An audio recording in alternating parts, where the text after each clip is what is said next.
जानते हैं कि महंत रोहित शास्त्री जी को स्टेट गवर्नमेंट का अवार्ड घोषित हुआ है और हमें खुशी है कि महंत रोहित शास्त्री जो है वो हमेशा सनातन धर्म को बढ़ाने के लिए हमेशा आगे आते हैं और जिस तरह से संस्कृत को बढ़ावा दे रहे हैं और जब से इन्होंने संस्कृत को बढ़ावा देने के शुरू किया है, मैं समझता हूँ एक जम्मू में जो है संस्कृत की जो है लहर चली है और कोशिश की है इन्होंने कि हर घर में किस तरह से संस्कृत पढ़ी जाए और बच्चे जो हैं उस संस्कृत भाषा को अडॉप्ट करें। उसी को देखते हुए जो है ट्रेडर फेडरेशन ने यहाँ एक दिन जो है फेडरेशन के अंदर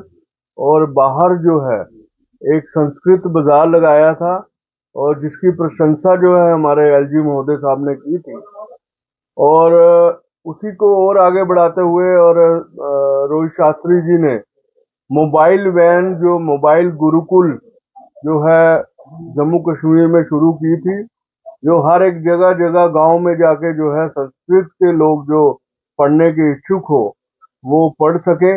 और भी प्रयास स्कूलों में जाके जो है किस तरह से संस्कृत के सब्जेक्ट को अनिवार्य कर सके, गवर्नमेंट तक भी बात की है, गवर्नमेंट तक भी पहुंचाया है और हमने देखा है कि कई बार स्कूलों के अंदर प्राइवेट स्कूलों के अंदर भी है वहाँ आजकल जो है संस्कृत लोग पढ़ा रहे हैं और किस तरह से जम्मू के अंदर संस्कृत जो है काफी बढ़ावा मिल सके और हमारी फेडरेशन की भी कोशिश रही है और मैं धन्यवाद दूंगा शास्त्री जी का कि आज हमारी फेडरेशन के कार्यकाल में आए और हमें उनको सम्मानित करने का मौका मिला। जो एलजी साहब ने स्टेट अवार्ड दिया है, मैं समझता हूँ एक महत्वपूर्ण बात है और ये उनको भी बताने वाली बात है कि जो लोग ये कह रहे थे कि 370 में क्या बदलाव हुआ, तो मैं समझता हूँ आज उनको भी हम बता दें कि 370 के बाद टूटने के बाद जो है आज संस्कृत को बढ़ावा देने वाले रोहित शास्त्री जी को अवार्ड देना स्टेट गवर्नमेंट का, ये हम एलजी महोदय का भी धन्यवाद देते हैं कि उनकी सोच उनकी जो दृष्टि थी ऐसे लोगों पे पड़ी जो ग्राउंड रियलिटी लोग थे और जो ग्राउंड में प्रयास कर रहे थे, ना कि सिफारिश करने से अवार्ड जो है पहले मिलते थे। और मैं एक बार फिर पुनः एलजी महोदय साहब का धन्यवाद दूंगा और महंत रोहित शास्त्री जी का भी धन्यवाद दूंगा, ये हमारे कार्यकाल में आए, आज हमें उनको सम्मानित करने का मौका मिला और हम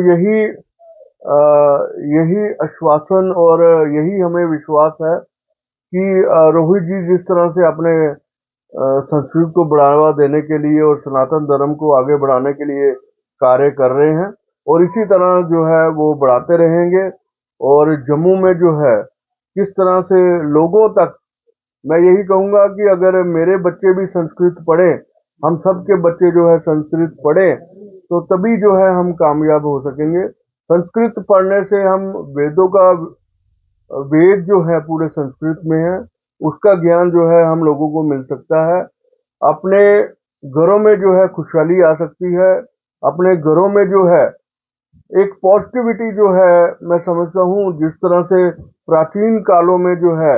लोग जो है संस्कृत पढ़ के गुरुकुल वगैरह में पढ़ते थे, तो हमें पूरी उम्मीद है कि हम इसमें जो है फेडरेशन और रोहित शास्त्री की अगुवाई में जो है हम जरूर जो एक दिन जो है संस्कृत जो है हर घर पहुंचाने में जरूर जरूर कामयाब होंगे। बहुत बहुत धन्यवाद आप सबका। एक बार मैं अब ज़्यादा प्रसन्नता आज हुई है। आज मेरे बड़े भाई दीपक गुप्ता जी जो बियर एसोसिएशन के अध्यक्ष हैं और बड़े भाई मुनीर जी, आज इन्होंने मुझे सम्मानित किया है और दीपक जी और इनकी बियर एसोसिएशन जब भी जम्मू में कोई भी विषय हो, जम्मू के हित में सबसे अग्रसर रहते हैं और तन मन धन से ये सेवा करते हैं समाज की। और जो मुझे पुरस्कार मिला है उसमें मैं कहूँगा इनका बहुत बड़ा योगदान रहा है, आप मीडिया बंधुओं का रहा है और ट्रस्ट का उद्देश्य है घर घर में संस्कृत हो। पिछले 25 वर्षों से देवानी संस्कृत की हम सेवा कर रहे हैं, जैसे माता वैष्णो में डिपार्टमेंट नहीं था, यूनिवर्सिटी में एलजी साहब से आग्रह करके वहाँ डिपार्टमेंट खुला, और जिस प्रकार उन्होंने कटरा में 6 सीटें बढ़ाई हमारे कहने पे गुरुकुल पे, और तिरुपति मंदिर सिद्धड़ा में गुरुकुल खुलने जा रहा है, और जैसे जम्मू कश्मीर में अलग संस्कृत विश्वविद्यालय, इन विषयों पे हम ट्रस्ट काम करता है और आगे भी करता रहेगा। और दीपक जी का एक बड़ा योगदान रहा है। आपने पिछले दिनों देखा होगा कि बियर हाउस में संस्कृत बाजार बनाया गया और पूरे विश्व में एक चर्चा का विषय रहा। सिटी कोऑपरेटिव बैंक में संस्कृत में काम किया गया, और ट्रस्ट का वो मात्र उद्देश्य है देववाणी संस्कृत को बढ़ावा देना, और आज इनका मैं आभार व्यक्त करता हूँ। धन्यवाद। और आपके माध्यम से मैं यहाँ एक घोषणा भी करता हूँ कि जो धनराशि मुझे मिलेगी अवार्ड की 51,000 रुपया, वो मैं संस्कृत के लिए ही दे दूंगा। धन्यवाद।